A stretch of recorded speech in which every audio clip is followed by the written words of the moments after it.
With all the media hype around Bitcoin, many people are asking what it is. Basically, Bitcoin is just like any other currency, like the United States dollar, euro, pound, or New Zealand dollar. However, there is one big difference. It's completely decentralized. Wait. What is decentralized? Decentralized just means nothing is controlled or managed in one place. Unlike traditional currencies, transactions, management, or any repository of information is not stored under one system, but by using many different people and computers to maintain the systems all over the world. Think of it this way. Under traditional currencies, all data around it is managed by a central ledger system, which all transactions must go through before any money is exchanged. The difference with Bitcoin, however, is instead of being processed by a central system, the money will go straight to the person or business you're trying to give money to. Okay, what's the pros about having a decentralized system?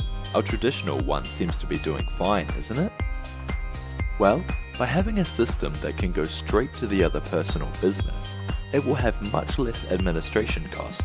So for you, fees are much lower. Other benefits are that you can use the currency anywhere in the world, which is a big bonus if you travel a lot or do any online shopping, as conversion rates can kill your bank account. Last but not least, your account can't be frozen by any government or anybody else, which might be one of the many reasons it's the go-to currency for online underground markets, such as the deep web. So, how does Bitcoin work? Well, this part might blow your mind, but currency is imaginary. Now before you click off this video calling me crazy, just hear me out. Currency is imaginary. Now of course if you take a dollar bill out of your wallet, it's tangible. You can touch it, feel it. You know it's a dollar because it has the dollar sign at the top and George Washington's face on it if you're American. But why is that paper in itself worth much less than what's actually printed on it? It's because people have put trust into it and have come together as a society and said that this is what we will use to exchange for goods and services. That's why Bitcoin can be a thing. I mean, it's not real, it's not tangible, you can't feel it, but it's there. You can buy things with it, so if it's not real, how can you buy things with it? Because people have put their faith into it, which is also why it's so volatile, but we'll get into that in another video. So I just wanted to get that out of the way of why Bitcoin works, but how it works is a little more complicated, but will mess with your sense of reality a little less. I mean, I don't want to matrix you too much. How Bitcoin works is around the fact it's a cryptocurrency, which means it's encoded in such a way that means the coin cannot be copied. This is because if it could be, that would devalue the currency as people would be printing as many bitcoins as possible, which would make it less trustworthy so people wouldn't buy into it and the value would collapse.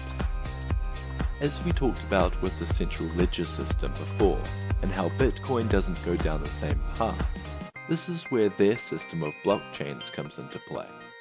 These blockchains act like a ledger which is coded onto the Bitcoin itself. The reason why this blockchain ledger system is so important, or any ledger system at all, is to ensure that no single coin can be spent more than once before going to its intended original recipient.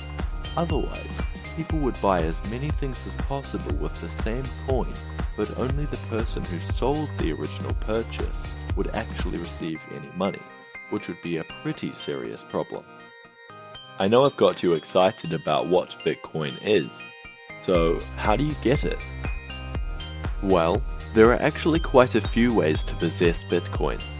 The first way is to simply exchange your country's currency, such as the US dollar, euro, etc., for Bitcoins. And as of the 23rd of January 2017, which is when I'm making this video, you can purchase 1 Bitcoin for $936.31 US. That's pretty expensive, and I bet you're wishing you bought some back a few years ago when they were only $200 each in 2015 and in 2013, which also shows just how volatile this currency is. The other way to generate Bitcoins is to mine them. Now, when I say the word mining, you probably think back to when people would load up their horses with equipment, travel thousands of miles on foot, and hit rocks until gold magically fell out. And actually, Bitcoin mining is kind of similar, but instead of waving a pickaxe around your room, hoping to rip a hole in the air where your Wi-Fi is so Bitcoins will fall out, you use special software that uses your computer's hardware to solve extremely complex math problems to essentially earn Bitcoins for the value you provide for the blockchain ledger system. But that's a little complex, so we'll do a video dedicated to explaining Bitcoin mining to help you understand. And the last way, sell products or services and accept Bitcoin. Hey guys and girls, thanks for watching.